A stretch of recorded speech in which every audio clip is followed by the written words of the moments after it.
গাজীপুর এবং সাভার থেকে যুক্ত হচ্ছেন আমাদের সহকর্মীরা। শুরুতেই গাজীপুর যেতে চাই সহকর্মী রফিকুল ইসলাম খানের কাছে, শুনে নেব তার কাছ থেকে ডুয়েটের সবশেষ পরিস্থিতি।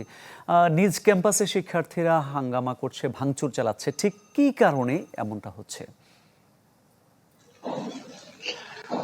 আপনি জানেন যে ডুয়েটে নতুন একজন ভিসি নিয়োগ দেওয়া হয়েছে এবং সেই ভিসি নিয়োগকে কেন্দ্র করে ডুয়েটে গত কয়েকদিন যাবৎ প্রতিবাদ জানিয়ে যাচ্ছে সাধারণ শিক্ষার্থীরা। তারা যেটি দাবি করছেন, ডুয়েট থেকে যে শিক্ষক রয়েছে তাদের মধ্য থেকে যেন ভিসি নির্বাচিত করা হয়। যদিও সরকার ইতিমধ্যে শাহজালাল বিশ্ববিদ্যালয় থেকে একজন ভিসি নিয়োগ দিয়েছে এবং গতকাল সেই ভিসি আসলে যোগদানের জন্য ডুয়েটে আসছিল সকালবেলা। তাদেরকে সেই ভিসিকে মূলত প্রতিহত করা হয়েছে, অর্থাৎ বলা হয়েছে যে ভিসিকে এই ক্যাম্পাসে ঢুকতে দেওয়া হবে না।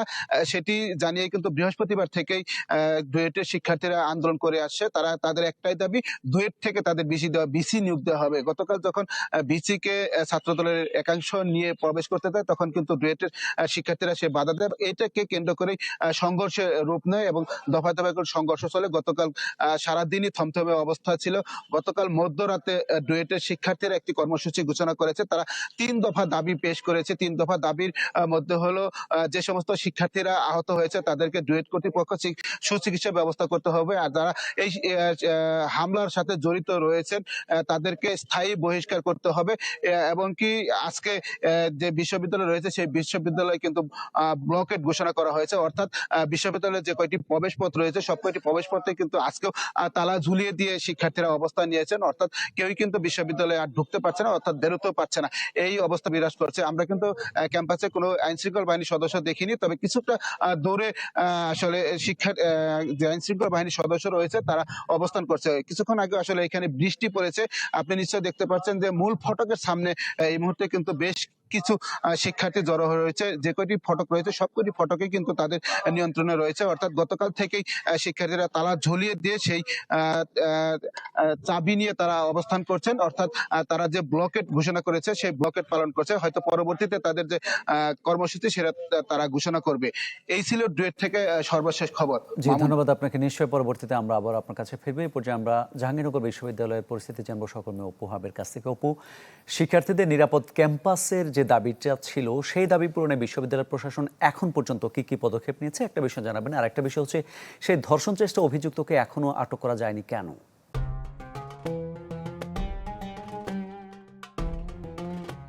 মামুন, প্রথমেই বলি যে দর্শন চেষ্টার যে অভিযোগকারী তার যে সিসিটিভির ফুটেজ পেয়েছে সেই সিসিটিভির ফুটেজে কিন্তু শুধু ছবি পেয়েছে, সে কোনো ডিভাইস ব্যবহার করেনি। এই জন্য কিন্তু প্রযুক্তি ব্যবহার করে যে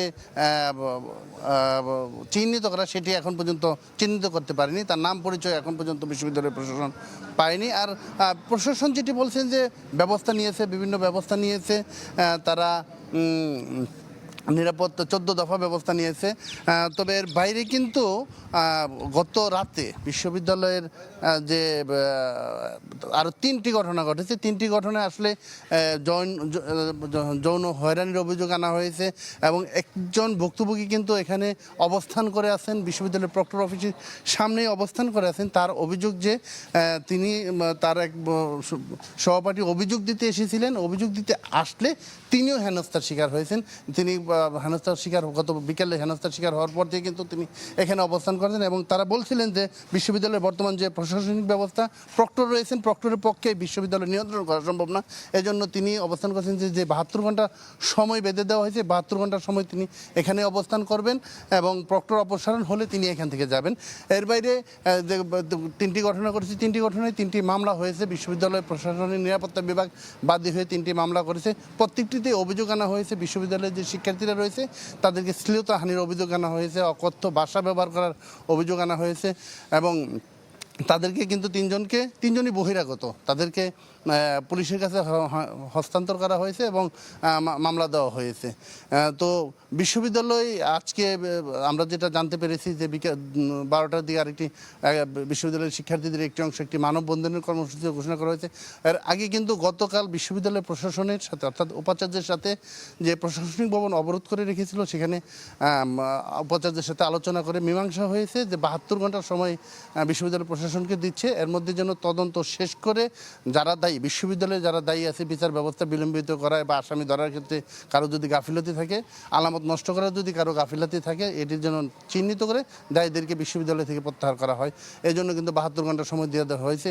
তো আজকে আমরা দেখেছি যে বিশ্ববিদ্যালয়ের যে মূল প্রশাসনিক ভবন সেটি খোলা রয়েছে এখন পর্যন্ত, কর্মকর্তা কর্মচারীরা প্রশাসন ভিতরে প্রবেশ করছে এবং যেই বিশ্ববিদ্যালয়ের যে গুলো রয়েছে, একাডেমিগুলো রয়েছে, সেখানেও কিন্তু শিক্ষার্থীরা প্রবেশ করতেছে এবং স্বাভাবিক কাজকর্ম চলছে। তবে এই যে প্রক্টরের যে কার্যালয় সেটি কিন্তু যে অবরুদ্ধ বা তালা দেওয়া, সেটি তালাবদ্ধ অবস্থায় রয়েছে। মামুন, ধন্যবাদ আপনাকে। এই পর্যায়ে আমরা পটুয়াখালী বিজ্ঞান ও প্রযুক্তি বিশ্ববিদ্যালয়ের পরিস্থিতি জানবো সহকর্মী এম কে রানার কাছ থেকে। রানা, এক সপ্তাহ ধরে শিক্ষক শিক্ষার্থীরা আন্দোলন করে আসছেন ভিসির অপসারণ দাবিতে। কি কারণে তার বিরুদ্ধে এই অপসারণ দাবিটা উঠলো?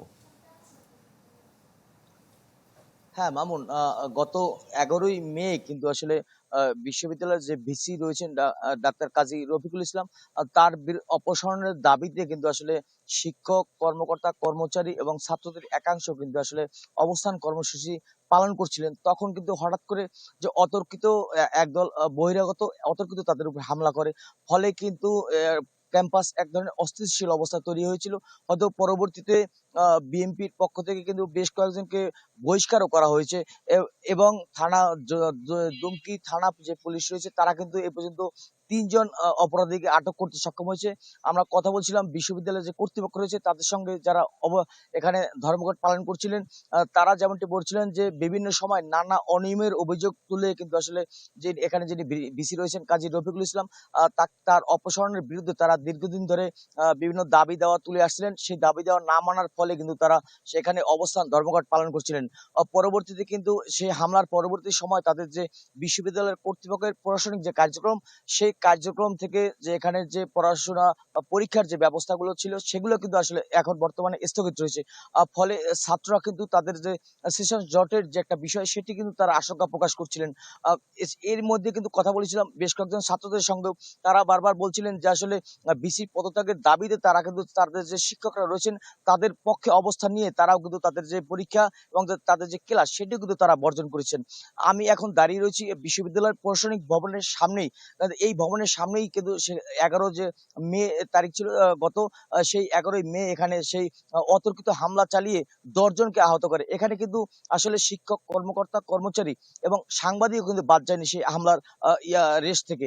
সেখানে কিন্তু তারা বিভিন্ন সময় হাসপাতালে চিকিৎসা নিয়েছেন এবং তারা বাড়িতে অবস্থান করছেন। আমি কথা বলছিলাম কয়েকজন এখানে যে শিক্ষকরা রয়েছেন তাদের সঙ্গে, তারা বারবার বলছিলেন তাদের যে সুযোগ সুবিধা এবং বিভিন্ন দাবি দেওয়া নিয়ে কিন্তু আসলে ভিসির সঙ্গে একটা মতানৈক্য তৈরি হয়েছিল। তারপর থেকেই তারা সেই ভিসির যে পদত্যাগের দাবি সেটি তারা বারবার দীর্ঘদিন ধরে তুলে আসছিলেন। হয়তো দীর্ঘদিন সে প্রশাসন এবং স্থানীয় যে কর্তৃপক্ষ রয়েছে তারা সেই দাবি দেওয়া কর্ণপাত না করায় কিন্তু তারা এখানে অবস্থান ধর্মঘট পালন করছিলেন। গতকালকেও কিন্তু এখানে বিক্ষোভ মিছিল এবং তারা বিভিন্ন স্লোগানে কিন্তু মুখরিত হয়েছিল এই বিশ্ববিদ্যালয় ক্যাম্পাস। হয়তো তারা 11টা থেকে তারা দুপুর 2টা পর্যন্ত তারা এখানে অবস্থান ধর্মঘট পালন করেন এবং পরবর্তীতে তারা বিশ্ববিদ্যালয়ের যে ছাত্ররা রয়েছেন তারাও কিন্তু বিভিন্ন সময় স্লোগান দিয়ে কিন্তু তারা বিশ্ববিদ্যালয়কে উত্তাল করে বিভিন্ন সময় উত্তাল করতে দেখা গেছে। গতকালকে ছিল সেই ব্যানার ফেস্টুন নিয়ে তারা কিন্তু ভিসির যে অপসারণ সেটির দাবি তারা বারবার তুলছিলেন এবং তারা বিশ্ববিদ্যালয় মিছিলে তারা বিশ্ববিদ্যালয় ক্যাম্পাস কিন্তু মুখরিত করে তুলেছিলেন। আমি কথা বলেছিলাম, চেষ্টা করেছিলাম ভিসির সঙ্গে কথা বলার। তিনি কিন্তু সেই 11 তারিখ থেকে আজ পর্যন্ত কিন্তু বিশ্ববিদ্যালয়ে তিনি এখনো আসেননি। ফলে কিন্তু তার যে আসলে কি কারণে তার বিরুদ্ধে অভিযোগ সেটা কিন্তু এখনো জানা সম্ভব হয়নি। এছাড়া তার মুঠোফোনও বারবার ফোন দিয়ে কিন্তু তাকে পাওয়া যায়নি। এছাড়া পটুয়াখালী বিজ্ঞান ও প্রযুক্তি বিশ্ববিদ্যালয় কিন্তু দীর্ঘদিন ধরেই তাদের সুনামের সঙ্গে তাদের যে ধারাবাহিকতা সেটি কিন্তু তারা বজায় রেখেছিলেন। হয়তো যে ছাত্ররা আশা করছেন হয়তো কর্তৃপক্ষ খুব শীঘ্রই তাদের সেই ভিসিকে অপসারণ করে তাদের সেই আশা আকাঙ্ক্ষার যে প্রতিফলন সেটি তারা দেখবেন। এই মামুন, এই ছিল পটুয়াখালী থেকে সর্বশেষ। ধন্যবাদ আপনাকে। পটুয়াখালী বিজ্ঞান ও প্রযুক্তি বিশ্ববিদ্যালয়, জাহাঙ্গীরনগর বিশ্ববিদ্যালয় এবং ডুয়েট ক্যাম্পাসের সবশেষ খবর জানাচ্ছেন আমাদের সহকর্মীরা।